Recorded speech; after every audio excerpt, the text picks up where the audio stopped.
semuanya. Kami dari kelompok 6. Di sini kami akan menjelaskan emisi karbon yang dihasilkan dari sekolah Sudarso per tahunnya. Stop. Pertama-tama kita harus tahu apa sih itu emisi karbon. Emisi karbon adalah pelepasan gas karbon dioksida ke dalam atmosfer bumi. Dalam kasus yang kami ambil dari emisi listrik dan juga emisi dalam kendaraan bermotor. Pertama kita mulai dari emisi listrik, yang dimana kita tahu faktor emisi itu adalah 0,5 kg CO2 per kWh. Nah, kami mengambil contoh di sini itu adalah ruang BK. Kami mengambil seperti alat listrik lampu, itu memiliki daya listrik kilowatt itu sebanyak 0,02. Di sini lampu berjumlah 2 dengan estimasi lama pemakaian dalam sehari itu 2 jam. Kemudian energi listriknya itu adalah 0,08 dan yang terakhir emisi karbonnya atau kilogramnya adalah 0,04. 0,04 itu diambil dari 0,08 itu dikali 0,5 kg CO2 per kWh. Sama seperti AC, PC dan juga printer. Dan itu semua ditotalkan, lalu emisi karbonnya yang kami dapat adalah 8,59625. Selain ruang BK, kami juga meneliti mengenai 3 kelas, yaitu kelas 3 kelas 11, yaitu kelas 11D dan E dan F. Nah, pada ruangan 11D, E, F mereka memiliki lampu, kipas angin, dan proyektor. Nah, pada lampu mereka memiliki 4 jumlah dengan daya listrik yaitu 0,0 kWh. Dengan estimasi lama pakai yaitu 7 jam. Dan energi listrik yang ada digunakan pada saat itu adalah 0,56. Yang dimana jika diubah ke emisi karbon dapat dihasilkan 0,28. Itu pada satu kelas ya. Dan yang kedua ada kipas angin. Kipas angin terdapat 3 buah dengan memiliki daya listrik yaitu 0,07. Kemudian estimasi lama pakai yaitu 9 jam. Dengan energi listrik itu adalah 1,89 dengan memiliki emisi karbon yaitu 0,945. Selanjutnya yang terakhir pada kelas 11 mereka memiliki yaitu proyektor. Proyektor ini hanya berjumlah 1 dengan memiliki daya listrik yaitu 0,2 kW. Dengan estimasi lama pakai adalah 4 jam. Energi listrik yang dihasilkan adalah 0,8 dengan emisi karbon yang dihasilkan juga adalah 0,4. Nah, itu jika dijumlahkan pada setiap kelas 11 itu dihasilkan 1,625 emisi karbon. Dan jika digabungkan pada 3 kelas itu 1,625 dikali 3 hasilnya 4,875. Selain ruang BK dan kelas 11 DF, ada juga beberapa ruangan yang menghasilkan total emisi karbon yang berbeda.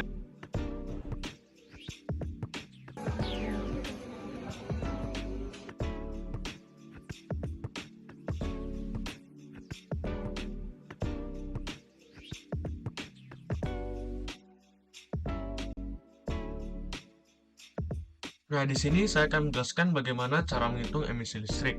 Dengan rumus, emisi sama dengan daya listrik dengan satuan kilowatt dikali jumlah barang tersebut, dikali lama pemakaian dengan satuan jam, dan dikali faktor emisi yang angkanya sudah tetap 0,5 kg karbon dioksida per kWh. Nah, salah satu contohnya adalah kita menghitung emisi lampu. Dengan daya listrik 0,02, jumlah lampunya 2, lama pemakaian dalam sehari itu 2 jam, lalu dikali dengan 0,5, maka hasilnya adalah 0,04 kg karbon dioksida.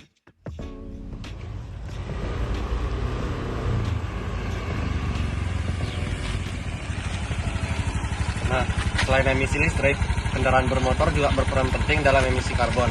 Contohnya seperti Nathanael yang datang ke sekolah menggunakan motor dan Petrus yang datang ke sekolah menggunakan bus. Nah, selain kendaraan bermotor, juga ada kendaraan mobil.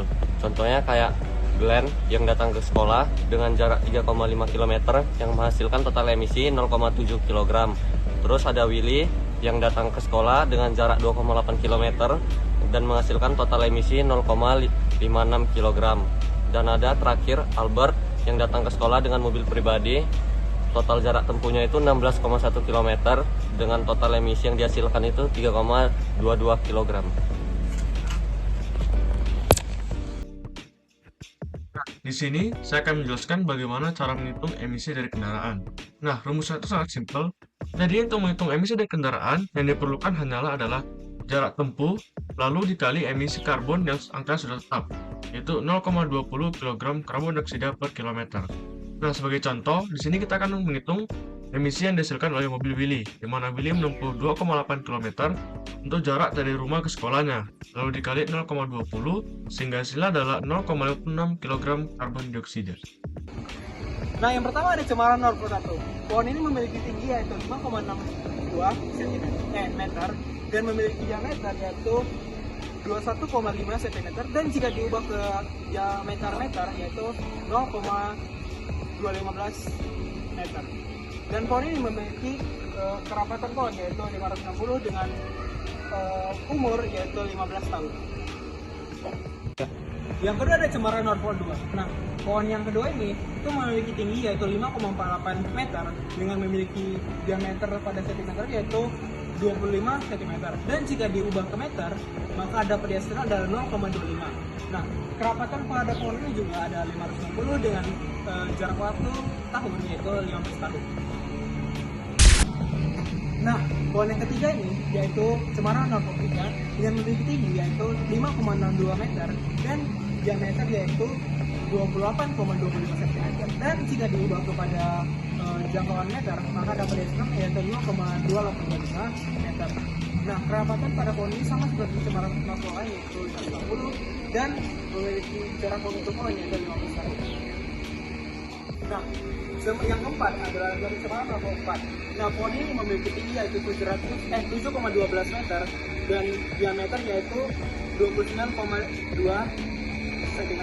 Dan jika diubah kepada satuan meter, yaitu dihasilkan adalah 0,292 meter.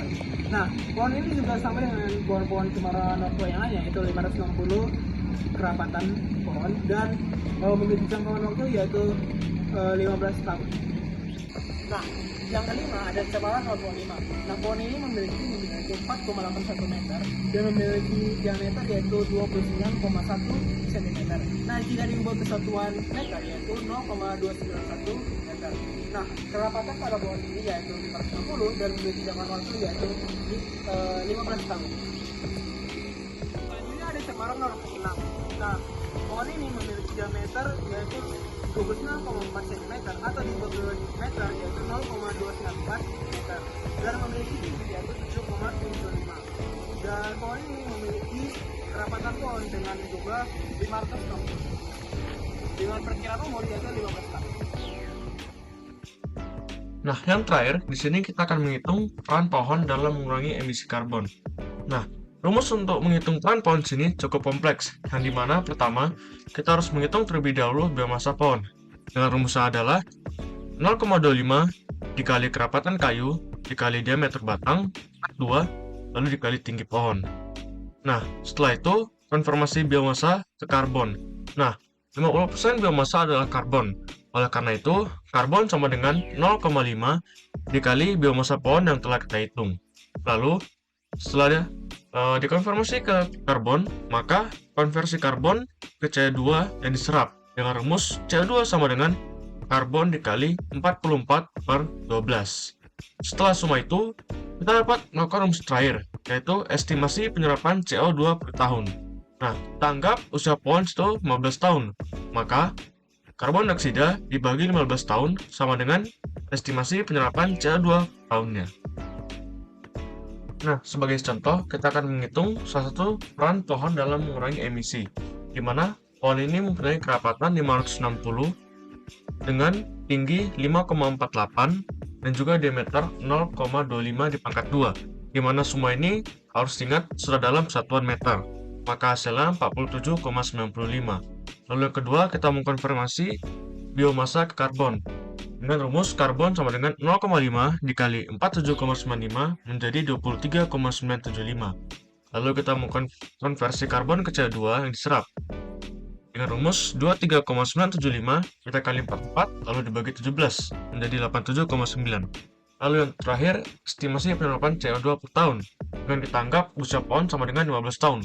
Maka 87,9 kita bagi 15 tahun menjadi 5,86 kg karbon dioksida per tahunnya yang dikurangi salah satu pohon untuk lingkungan Yosudarso. Lalu, ini lagi data yang lebih detail untuk total penyerapan karbon di area parkiran. Nah, selain dari perhitungan dari kami, di sini kami akan melampirkan data emisi karbon yang dihasilkan dari Yosudarso secara seluruh bagian, di mana mulai dari kelas 10 sampai koperasi atau server itu menghasilkan sekitar 235,14015 kg karbon dioksida. Nah, lalu untuk transportasi menghasilkan total sekitar 104,2 kg karbon dioksida. Dengan total akhir dihasilkan 339,34 kg karbon dioksida per harinya di area sekolah Yosudarso. Nah, lalu untuk perbandingan akhir, kita dapat mengurangi emisi karbon tersebut dengan penyerapan perharinya, di mana penyerapan per hari dari Yosudarso sendiri adalah 2,9 kg karbon dioksida per hari. Oleh karena itu, emisi karbon sebelumnya 339 itu dikurang dengan 2,9 yang menghasilkan 336,44 kg karbon dioksida per harinya yang dihasilkan dari sekolah Yosudarso. Nah, jika kita bandingkan dengan tahun 2022, Indonesia menghasilkan emisi karbon sekitar 2,3 miliar karbon dioksida per harinya. Nah, jika kita hitung, maka sekolah Yosudarso menyumbangkan sekitar 0,000146% dari total emisi karbon Indonesia per hari. Data ini kami peroleh dari goodstats.id artikel. Nah, untuk refleksi kami, dari sisi fisika, kami belajar bahwa konsumsi energi listrik di sekolah, seperti penggunaan AC, lampu, dan peralatan elektronik lainnya, berkontribusi terhadap emisi karbon, jika listrik tersebut bersumber dari pembangkit berbahan bakar fosil. Ini menyadarkan kita bahwa setiap tindakan kecil seperti mematikan lampu saat tidak digunakan atau menggunakan perangkat hemat energi dapat berdampak besar dalam mengurangi jejak karbon sekolah kita. Refleksi ini mengajak kita untuk lebih bijak menggunakan energi yang mendukung transisi ke sumber energi terbarukan. Nah, untuk saran aplikatif dari kami sendiri ada 3. Yang pertama, gunakan peralatan listrik hemat energi seperti lampu LED. Yang kedua, matikan perangkat elektronik saat tidak digunakan. Dan yang ketiga, imbangkan penggunaan energi terbarukan seperti panel surya untuk sebagian kebutuhan listrik sekolah. Selain fisika, ada kimia. Dari sudut pandang kimia, kami belajar bahwa kendaraan bermotor yang digunakan oleh warga sekolah menghasilkan gas karbon dioksida melalui reaksi pembakaran bahan bakar. Proses kimia ini memberikan pemahaman bahwa aktivitas transportasi harian, meskipun tampak sepele, menjadi salah satu sumber emisi karbon yang signifikan. Refleksi ini menumbuhkan kesadaran bahwa memilih transportasi ramah lingkungan seperti sepeda atau transportasi bersama seperti Transbatam yang kita miliki dapat membantu mengurangi dampak lingkungan secara kimiawi. Nah, untuk saran dari kami, ada 3 hal yang dapat dilakukan. Yang pertama, menggalakkan program bersepeda ke sekolah atau carpool antar siswa. Yang kedua, sediakan fasilitas parkir sepeda yang aman dan teduh. Dan yang ketiga, lakukan edukasi rutin tentang emisi kendaraan dan dampaknya terhadap lingkungan kita. Dan yang terakhir, secara biologis.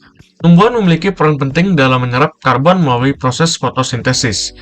Di lingkungan sekolah Yosudarso, keberadaan tanam, pepohonan, dan ruang hijau menjadi penyeimbang terhadap emisi yang dihasilkan.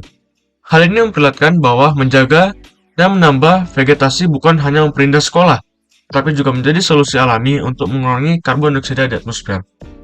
Refleksi dari sisi biologi ini mengajak kita untuk lebih menghargai fungsi ekologis tumbuhan sebagai paru-paru sekolah. Nah, beberapa saran yang dapat diaplikasikan dari kami adalah perbanyak penanaman pohon rindang di sekitar sekolah, letakkan taman kelas atau kebun vertikal di area batas, libatkan siswa dalam kegiatan perawatan tanaman dan menanam pohon, dan yang terakhir, buat peta pohon sekolah yang mencatat jumlah dan jenis pohon serta estimasi penyerapan karbon dioksidanya. Sekian dari kami ucapkan terima kasih.